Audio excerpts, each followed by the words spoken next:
Hello guys, स्वागत है आपका आपके अपने यूट्यूब चैनल पर। गाइस, हमने स्टार वीडियो में देखा कि कौन से सब्जेक्ट में से कौन से टॉपिक में से कितने नंबर का एग्ज़ाम आता है।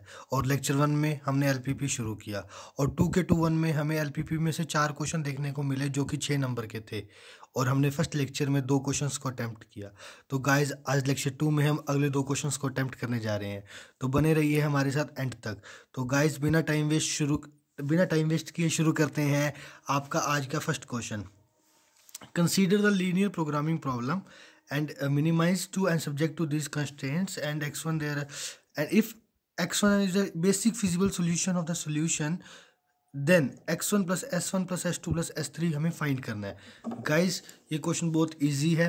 हम इसको जैसे कि हमें अपने थ्योरीज में सिखाया जाता है, इस पूरे क्वेश्चन को सॉल्व करें और एंड में इन सब की वैल्यू निकालें और फिर इन सबको ऐड कर दें। पर गाइस, ये गेट का एग्ज़ाम है, हमें यहाँ पे टाइम को बचाना है।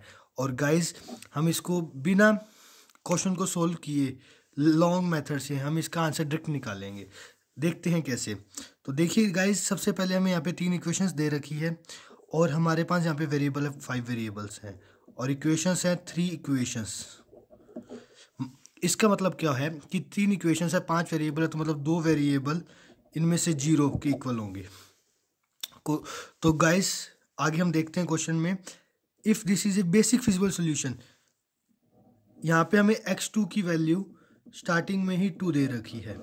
अब हमारे पास 4 वेरिएबल बचे हैं, इनमें से कोई भी 4 में से कोई 2 वेरिएबल 0 होंगे।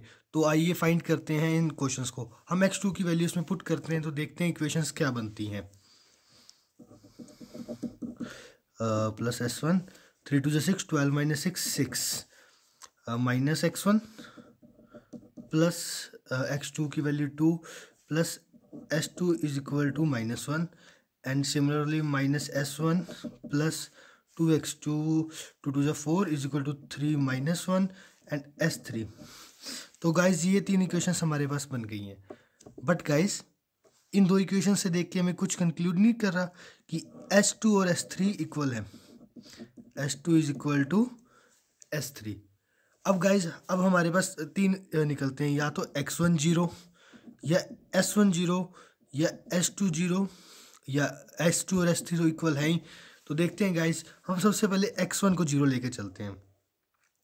अगर हम x1 को 0 लेके चलते हैं तो s1 की वैल्यू 6 आती है, राइट गाइस।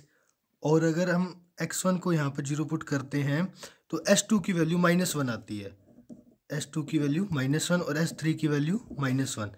बट स्टार्टिंग में हमें एक ये दिया गया है कि s2 s3 आर पॉजिटिव, तो ये तो कंट्राडिक्शन आ गई। तो यहाँ से x1 x0 की प्रॉपर्टी कैंसिल कि x1 0 नहीं हो सकता। अब बचे हमारे पास 3, s1 0 s2 s3 0। अब गाइज, हमारे पास 3 वेरिएबल की इक्वेशन आनी है, 2 वेरिएबल 0 आने हैं। अगर हम s1 को 0 लेते हैं तो दूसरा वेरिएबल s2 0 होगा तो s3 भी 0 होगा, मतलब कि ये तीनों वेरिएबल 0 होंगे। अगर हम यहाँ पे s1 s2 x3 की वैल्यू 0 पुट करते हैं तो फर्स्ट इक्वेशन से x1 इज इक्वल टू 6 आता है। तो x1 की वैल्यू यहाँ से 3 आई और नीचे वाली इक्वेशन से x1 की वैल्यू 1 आई। एक ही वेरिएबल की 2 वैल्यूज़ कांट बी पॉसिबल, तो s1 इज इक्वल टू 0, ये भी इक्वेशन हमारे ये भी पॉसिबिलिटी ख़त्म हो चुकी है। तो गाइस, हमारे पास एक ही पॉसिबिलिटी बची, s2 is equal to s3 equal to 0। तो गाइज, s2 0 हो चुका है, x3 0 हो चुका है, हमें x1 और x1 निकालना है। तो गाइज, s2 0 पुट करते हैं तो x की वैल्यू यहाँ से 1 आ गई। और गाइज, अगर x की वैल्यू 1 हम इसमें पुट करते हैं तो 2 plus s1 is equal to 6, s1 is equal to 6 minus 2 4, s1 की वैल्यू 4 आई। और हमारे क्वेश्चन में पूछा क्या गया, x1 plus s1 plus s2 plus s3, ये 0 आ चुका है, ये भी 0 आ चुका है, s1 4 आ चुका है और x1 1 आ चुका है। तो हमारे इसका आंसर कितना आएगा, इस 5 आंसर आया। बहुत ही इजी तरीके से बिना क्वेश्चन को सॉल्व किए हमें सिर्फ क्वेश्चन को पढ़ा और उसको समझा और ये हमने आंसर निकाल दिया। तो गाइज, चलते हैं अगले क्वेश्चन पर। गाइज, अगला क्वेश्चन पढ़ते हैं।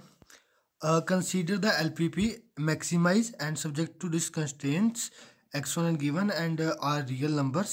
Let PQ be a feasible solution of P such that PC1 plus QC2 is equal to 6 and let all feasible solution x1 x2 of a p satisfy this equation, then which one of the following is not true?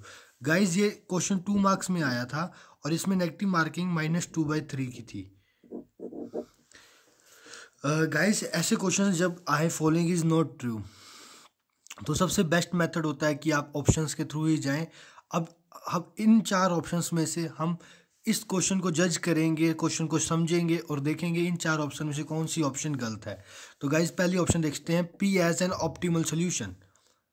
Guys ये हमें एक basic concept है कि जब भी कोई एक LPP होती है तो उसमें 3 ही सोल्यूशन होते हैं, या तो ऑप्टिमल हो,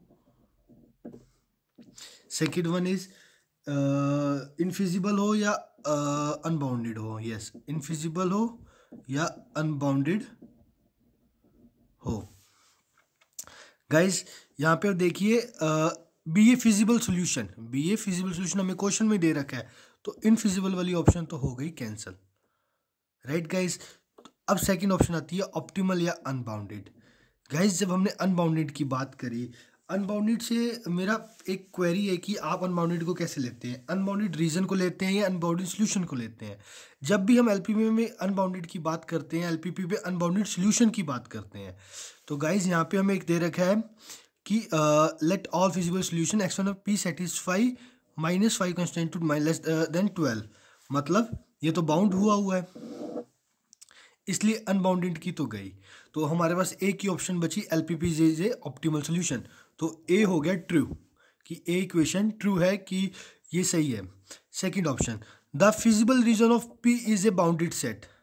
गाइज देखो यहाँ पे वही बात आई जो मैं अभी आपको बता रहा था कि जो अनबाउंडेड की हम जब बात करते हैं, अनबाउंडेड का मतलब होता है अनबाउंडेड सोल्यूशन, ना कि अनबाउंडेड रीजन।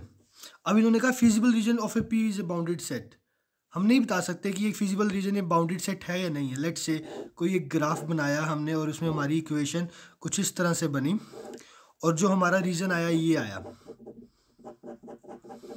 तो अगर हम इस क्वेश्चन को मैक्सिमाइज कर रहे हैं तो हम किसी भी पॉइंट पे मैक्सिमाइज नहीं कर सकते, तो फिजिबल रीजन को बाउंडेड करना कांट बी पॉसिबल।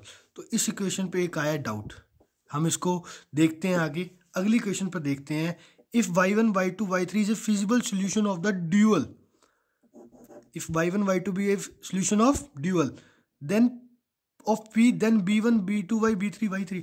गाइज हमने कल देखा था कि हम ड्यूअल की इक्वेशन कैसे बनाते हैं। तो गाइज यहाँ पे ये कंस्ट्रेंट्स दे रखे हैं, तो इनसे डायरेक्टली इक्वेशन बनेगी b1 y1 plus b2 y2 plus b3 y3, b2 b3 y3, right guys. अब इन्होंने कहा कि ये ग्रेटर देन 6 ट्रू है फॉल्स है।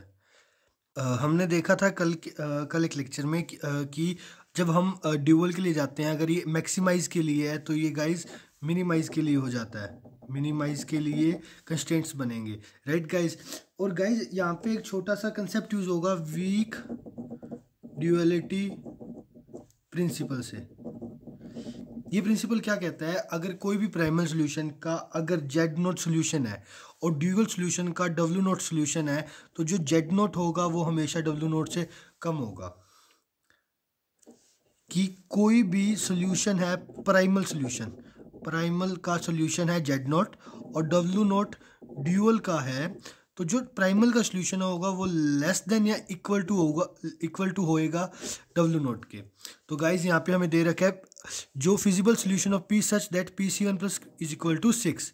तो गाइज ये जेड नोट का हमें सोल्यूशन दे रखा है 6, या तो ये इसके लेस देन होगा या इक्वल होगा, तो इससे ये इक्वेशन भी ट्रू बनती है।